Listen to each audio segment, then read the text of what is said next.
Osneiros!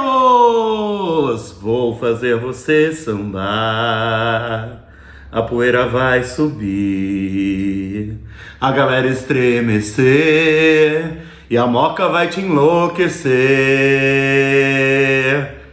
Minha gente, vamos falar hoje sobre o enredo da Mocidade Unida da Moca de 2023. Mas antes, se inscreve no canal, deixa o like, terminou o vídeo, comenta o que você achou pra gente continuar essa troca, essa conversa gostosa entre a gente. Segue a Osner também nas redes sociais, vai. E querendo, me segue. Não vou pedir namorado porque eu tô vendo que não tá rolando, mas tá tudo bem porque eu vou tentar ser a Renata Lopretti do carnaval. Prometi isso pra mim mesmo.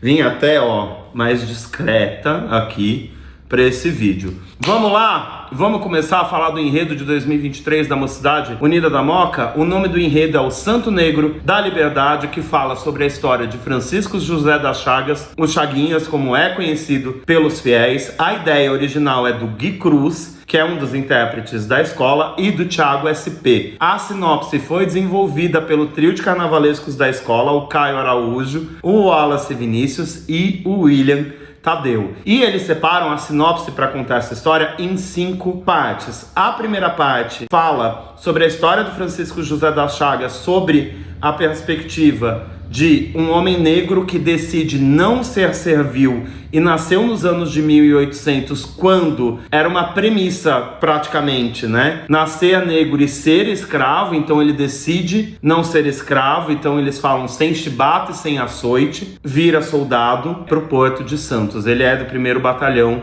do Império Português. Com isso, eles reforçam até na sinopse algumas coincidências. É um homem que depois é tido como santo, mas tem um nome de santo, Francisco e José, e está na cidade santa, na cidade de Santos. O Brasil, que é um país basicamente que tem muitas cidades com nomes religiosos, tirando por baixo Bahia de Todos os Santos. Na segunda parte, eles trazem para a história mais conhecida, que é o que torna ele santo e famoso, que é a revolta dos nativistas que precede pro enforcamento dele. O que acontece? O Francisco José das Chagas e alguns companheiros do batalhão entendem que eles ganham muito menos que os soldados portugueses e que eles estão com soldos atrasados. Soldos aqui são os salários. Com esses salários atrasados e ganhando menos, eles resolvem fazer uma revolta justa e necessária. Porém, isso logo é abafado pelos comandantes e o Francisco José e um amigo dele são condenados à forca. Francisco, por ser de São Paulo, vem ser enforcado no Largo dos Enforcados, que hoje é o Largo da Liberdade, e o amigo dele vai para outra cidade ser enforcado. O Francisco, na hora do enforcamento, a corda rompe e ele cai com vida. Na hora que ele cai com vida, as pessoas gritam liberdade, liberdade, que na sequência vem a ser o nome do bairro por conta deste fato. Porém, contudo, entretanto, uma regra foi desrespeitada e ele deveria ser liberto pela regra, porque a regra diz que pessoas que são enforcadas e saem com vida são inocentadas. Mas eu não vou fazer isso. A gente vai enforcar ele pela segunda vez. E enforcam na segunda vez.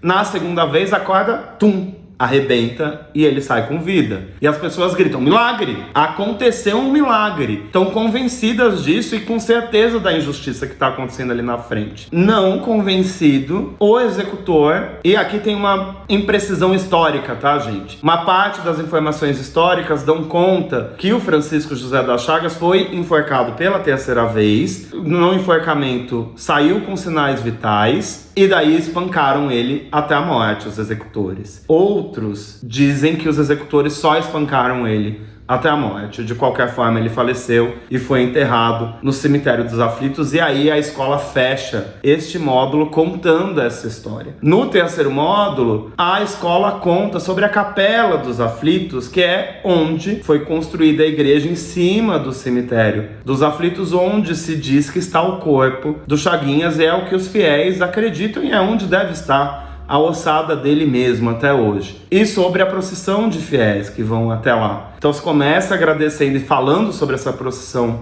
de fiéis, a Capela dos Aflitos. A Capela dos Aflitos fica na Liberdade, na Rua dos Aflitos, próximo ao metrô. As pessoas que lá vão encontram uma porta marrom dentro da igreja, onde tem uma foto do Chaguinhas. Não existe uma imagem dele, porque ele é um santo não canonizado pela Igreja Católica. Provavelmente, na minha opinião, por uma questão de racismo. Alguns católicos também vão me dizer que são por regras da Igreja Católica, da forma como eles canonizam santos que precisam ter milagres em vida. Não entraremos nessa polêmica aqui nesse vídeo.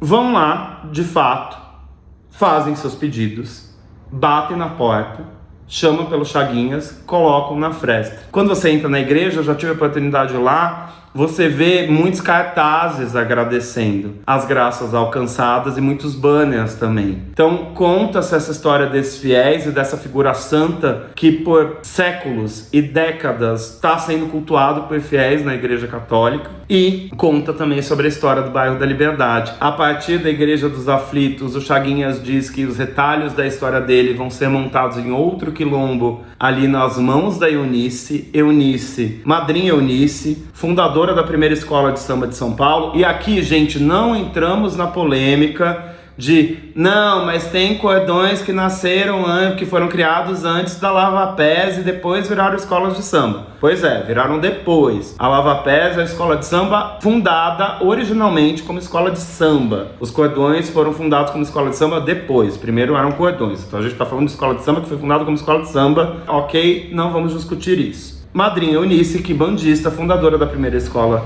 de samba, negra, e que perpetua a cultura negra pelo bairro da Liberdade, que mantém aquilo fervoroso. E a Rua dos Lavapés também é contada, que é um ponto histórico importante para o bairro da Baixada do Glicério. Então, para quem não conhece Liberdade, a Liberdade é um bairro assim. Então aqui tem o metrô, ele vai descendo até o Glicério. Aqui basicamente era onde é a Rua dos Lavapés, onde era um largo antigamente, onde os negros, para passar para o Cambuci, passavam pelo largo para lavar os pés e ir trabalhar. E na volta voltavam cansados, alguns também lavavam os pés e voltavam para sua casa. Então por isso Rua dos Lavapés. E também é um reforço ali dos carnavalescos, gente, de que a Liberdade em São Paulo é um bairro negro antes de ser um bairro japonês, que teve sua história negra apagada pela branquitude. E é importante ressaltar isso, que precisa ser retomada a história negra do bairro da Liberdade. E esse enredo cumpre muito bem esse papel neste momento, nesse recorte histórico. No quarto módulo, depois que eles fecham esse terceiro módulo, é o Chaguinhas olhando para a procissão negra que se passa no carnaval e falando: vamos resistir,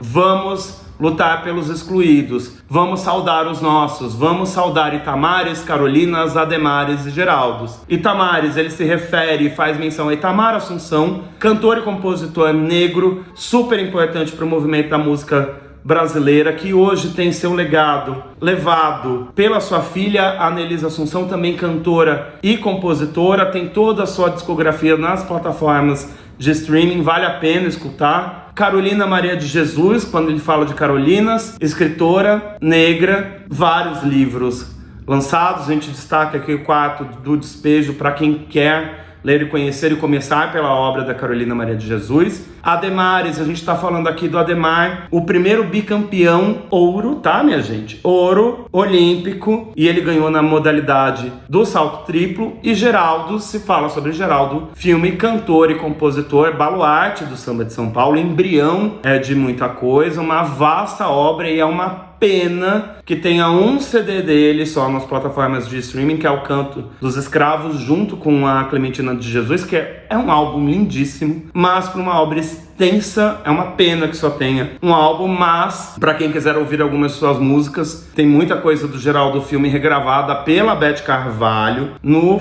CD Beth Carvalho Canta o Samba de São Paulo. Fecha-se esse módulo também falando que nós vamos ver brilhar Eunice e queimar o Borba Gato. Brilhar Eunice, Madrinha Eunice sendo saudada, hoje em dia ela tem uma estátua na Praça da Liberdade. E queimar o Borba Gato foi um bandeirante genocida que tem uma estátua em Santo Amaro, aqui em São Paulo, que deveria ser derrubada, mas também não vamos entrar nessa polêmica. Mas fica aqui o comentário. E a quinta parte é a parte sobre o Francisco e a procissão de fé como um todo. Então assim, fala, eu sou o Santo Francisco José das Chagas, estes são os meus fiéis, essa é a minha procissão. Então é um enredo necessário, deveria ser um enredo de especial, é um enredo que permite uma plástica muito boa para a escola. Vamos lembrar que no último desfile a Moon teve um gigantismo extremo que prejudicou ela em algumas questões de acabamento que eu, como disse em outros vídeos, particularmente não vi, mas foi citado pelos jurados e também por uma grande parte da crítica. É um enredo que permite uma ousadia da comissão de frente e também por grande parte da evolução com alas coreografadas. É um enredo que flerta e comunica muito bem com a comunidade do samba quando a gente fala de Lava Pés e também com a comunidade negra quando a gente fala não só do Francisco José das Chagas, mas com toda a menção a todas essas figuras importantes negras que se ressalta nesse enredo. É um enredo que faz uma justiça histórica importante para o bairro da Liberdade. É um bom enredo, é uma boa sinopse,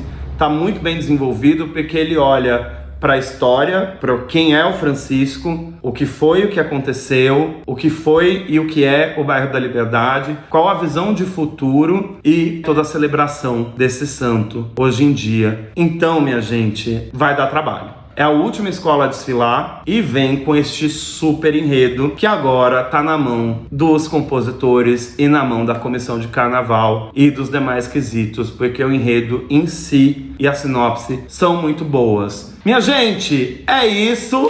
Ah, vocês acharam que não ia ter? Tudo bem que ele tá invertido. Me diz aí o que vocês acharam e segue a gente nas redes sociais, curte o vídeo, comenta o que você achou. Beijo!